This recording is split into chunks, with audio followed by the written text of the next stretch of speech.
సర్పోషణం గారు. రావయ్యా గజపతి, నీకోసం ఎదురు చూస్తున్నాను.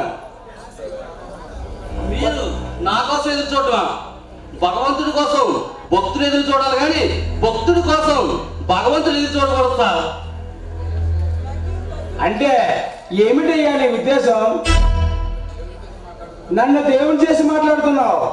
కొంపతీసి నన్ను పరలోకానికి పంపించడానికి ప్లాన్ ఏమైనా చేసుకున్నావా ఏంటి? అమ్మమ్మమ్మమ్మ బాబుగారు, ఎంత మాట అండి!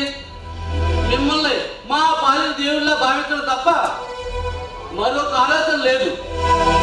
ఇంతకీ నన్ను పిలిపించడానికి కారణం ఏంటో తెలుసుకోవచ్చా?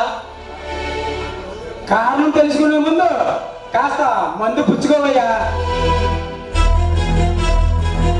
ముందంటే నాకు మహా మోజండి సర్పోషణం గారు. అసలు వదల్లో ఎక్కడిచ్చినా సరే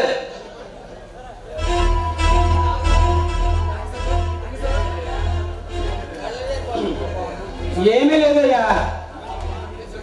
ఇన్నాళ్ళు మనం ఏ పని చేసినా కలిసే పని చేసాం, ఒకటిగా ఉన్నాం. మనం ఇలాగే కలకాలం ఉండాలంటే ఈ బంధాన్ని బంధుత్వంగా మార్చుకోవాలని అనుకుంటున్నానయ్యా. ఏమంటావు గజపతి? మీరు చెప్పేదేంటో నాకు అసలు అర్థమే కావట్లేదయ్యా. అర్థం కాకపోవడానికి ఏముందయ్యా? నీ చెల్లెల్ని నా తమ్ముడికి ఇచ్చి పెళ్లి చేస్తే బాగుంటుందని అనుకుంటున్నాను. సాక్షాత్తు ఆ భగవంతుడే దిగి వచ్చి వరం ప్రసాదిస్తానంటే ఎవరు మాత్రం కాదంటారు సార్. కానీ మళ్ళీ కానీ ఏంటయ్యా? ఏం లేదండి, నేను ఒకసారి మా చెల్లెలతో మాట్లాడి ఈ పెళ్లి ఒప్పిస్తాను. అంటే నీ మాట నీ చెల్లెలు ఉందా గజపతి? అలానే కాదు సార్, తను ఎవరినో ప్రేమిస్తున్నట్టుంది. ఒక మాట తను చెప్పి మీకు మాట చెప్తాను. చూడు గజపతి, నీ చెల్లెలికి నువ్వు నచ్చ చెప్తావో లేక భయపడి చెప్తావో నాకు అనవసరం. నీ చెల్లెలు మాత్రం నా తమ్ముడిని పెళ్లి చేసుకుని తీరాల్సిందే. కాదంటే బలవంతంగానే సరే లేపుకొచ్చి మరీ పెళ్లి చేసుకుంటాడు నా తమ్ముడు నాగభూషణం. చూడండి సర్పోషణం గారు, మీరు ఆవేశపడి అంత పని మాత్రం చేయకండి. నేనే నా చెల్లెలతో మాట్లాడి ఈ పెళ్లి ఒప్పిస్తాను. చూడు గజపతి, ఈ సర్పభూషణం కోరుకుంటే అది ఆకాశంలో ప్రకాశించే తారాజు అయినా నాకు దక్కి తీరాల్సిందే. కాదంటే ఈ సర్పభూషణం కాడికి ఎవరైనా బలికి కావాల్సిందే. కాల సర్పంలో పుసలు కొట్టడం కాదు సార్, మన పరత్రాజుని అర్థం చేసుకోండి. పోలీసుల కంటే ముందే మనమే పట్టుకోండి, వాడు తేల్చాలి. లేదంటే వాడు మనల్ని మింగేస్తాడు. అంతవరకు రానివ్వకండి, ఊరికి అరవడం కాదు.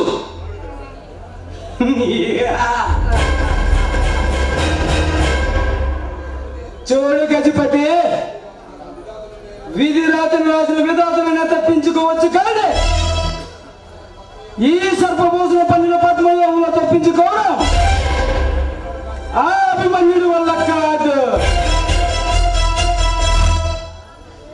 మీరేం చేయబోతున్నారో చెప్తే నేను కూడా సంతోషిస్తాను. రాత్రి నిద్ర పట్టలేదు, ఆడు ఎప్పుడు వచ్చి నేను పొడి చేస్తాడా భయపడిపోయి గద గద గద గద గద ఉడికిపోతున్నాను. ఏం చేస్తారో చెప్పండి సార్. త్రేతాయుగంలో మందర పడిన పద్మవ్యూహంలో చిక్కి శ్రీరాముడు అడవుల పాలయ్యాడు. ద్రౌపది యుగంలో శకులు పడిన కలియుగంలో పాండవులు వనవాసం చేశారు. అలాగే ఈ నేటి కలియుగంలో నేను పండిన వలయంలో చిక్కి ఆ అభిమన్యుడు జైలుకి వెళ్తాడు. అది ఇది తథ్యం. ముందు నువ్వు వెళ్ళి నీ చెల్లెలతో మాట్లాడి పెళ్లి ఏర్పాట్లు చేయి. Okay sir.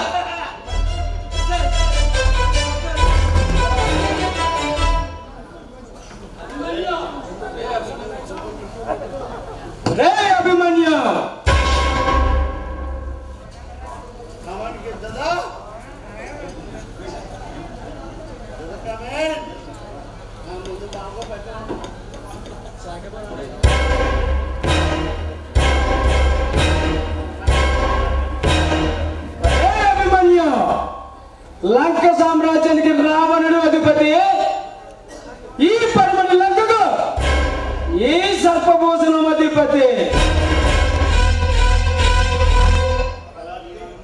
అలాంటిది ఈనాడు నువ్వు వచ్చి నా ఆధిపత్యాన్ని సర్వనాశనం చేశావు.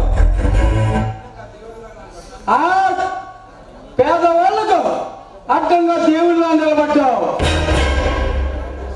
నిన్ను ప్రాణాలతో వదలను.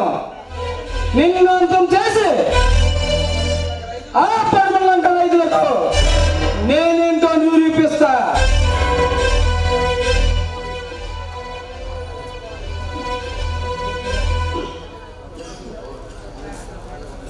ఎవరు నువ్వు?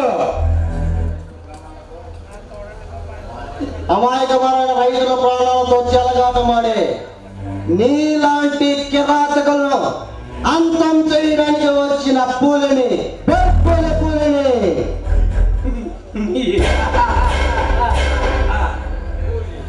పులి పెప్పులే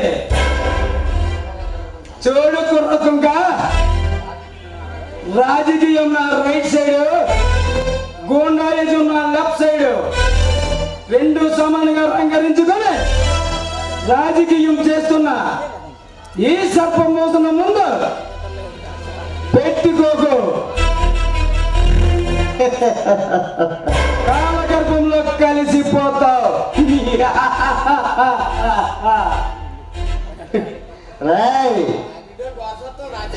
ఏంట్రా అలా రాజకీయాన్ని చట్టాన్ని రెండు వైపులా పెట్టుకున్నావా? రాయ్ సర్పం అవినీతి పరులకు అండగా నిలిచిన అదే చట్టాన్ని ఆ ఎస్పీ భరద్వాజ్ గారిని పైలోకానికి పంపించాను. నీ అరాచకాలకి ఆజ్యం పోసిన ఆ ఎమ్మెల్యే గజపతిని రాజకీయం రౌడీజం అనే నీ సామ్రాజ్యాన్ని వేలతో సైతం ప్రకలించి ఈ పడమట లంకతో పట్టిన చీడను వదిలిస్తాను.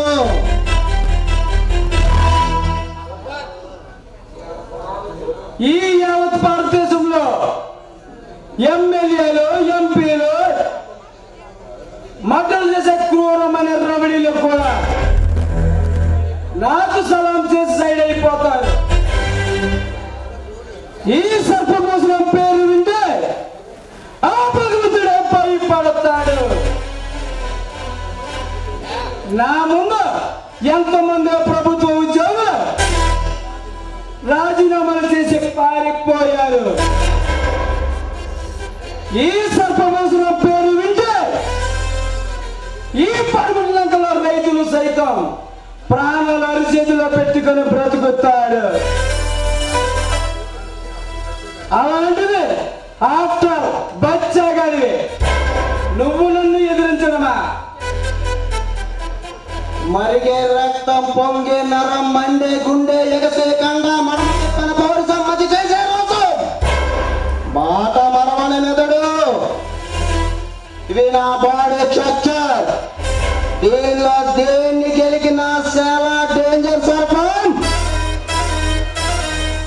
నేను నిన్ను అంతం చేయడానికి వచ్చిన, నిన్ను కబలించడానికి వచ్చిన కాలయముడిని.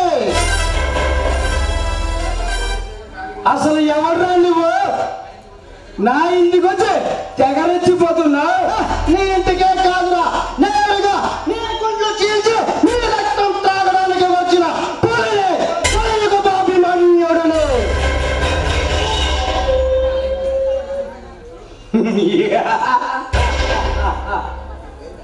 వెనకపోయిన తీగ కాళ్ళకి తగిలికున్నట్టు నీవు చావు నువ్వు ఎదుర్కొంటూ నాకు దగ్గరికి వచ్చావు. శబాష్, నువ్వు నిజంగా పులివేరా? బెప్పులి పులివే. అల్లూరు సీతారామరాజు నుండి ధైర్యాన్ని, తాండ్ర పాపారాయుడు నుండి శౌర్యాన్ని, భగత్ సింగ్ నుండి దేశభక్తిని ఉరుకు పుచ్చుకున్న వాడిరా. 6 నెలల క్రితం నువ్వు చేసిన ద్రోహం నిన్ను వెతుక్కుంటూ వచ్చిందని చెప్పడానికి ఇక్కడికి వచ్చాను. 6 నెలల క్రితం నేను ద్రోహం చేశానా?